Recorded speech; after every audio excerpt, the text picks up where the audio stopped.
Bonjour, bienvenue chez Gilliane pour un Slow French.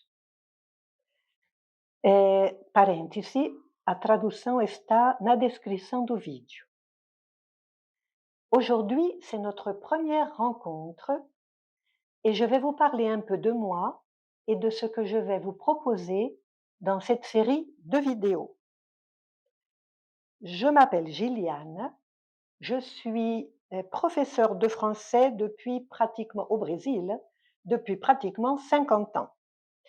Je suis née en 1949, donc pas très longtemps après la fin de la Deuxième Guerre mondiale.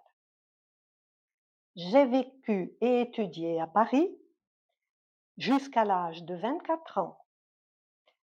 Mais lorsque j'étais petite, j'avais la certitude que je n'allais pas vivre en France. Je ne savais pas pourquoi et je n'avais aucune idée de l'endroit où j'allais vivre.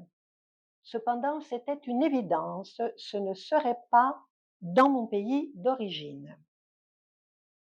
C'est peut-être pour cela que j'ai évité de créer des liens avec la France.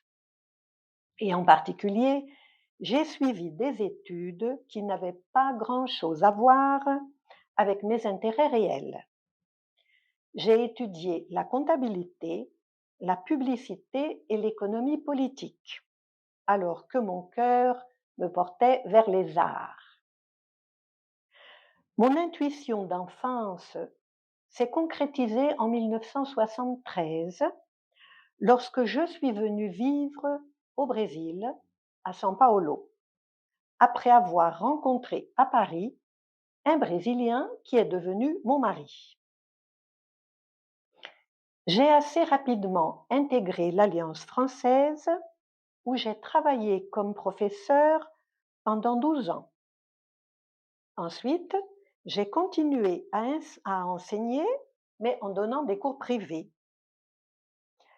En fait, je n'avais jamais pensé devenir professeur de français, parce que ma relation avec le français, à l'école primaire, avait été plutôt difficile. Si j'avais d'excellentes notes en rédaction, mes notes en dictée étaient catastrophiques. Je n'arrivais pas à mémoriser l'orthographe des mots et j'avais du mal à retenir les règles de grammaire.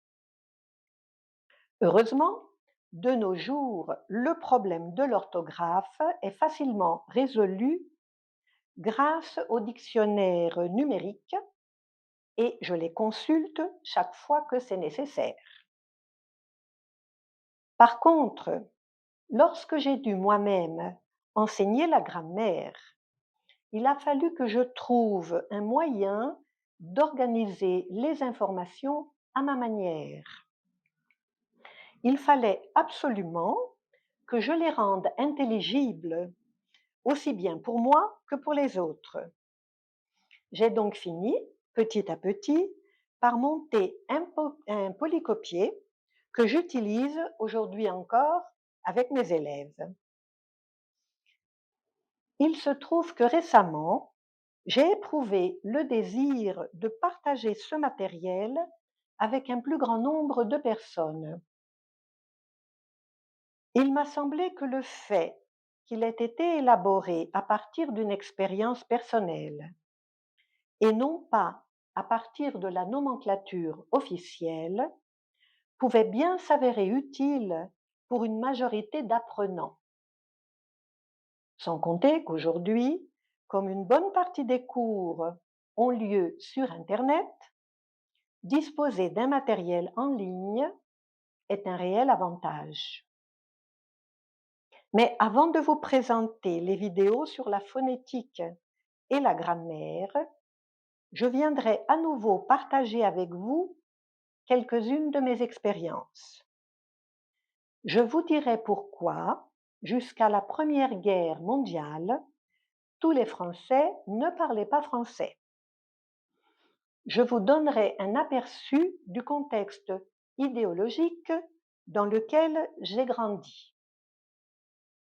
Je vous parlerai de la relation que j'entretiens aujourd'hui encore avec les langues.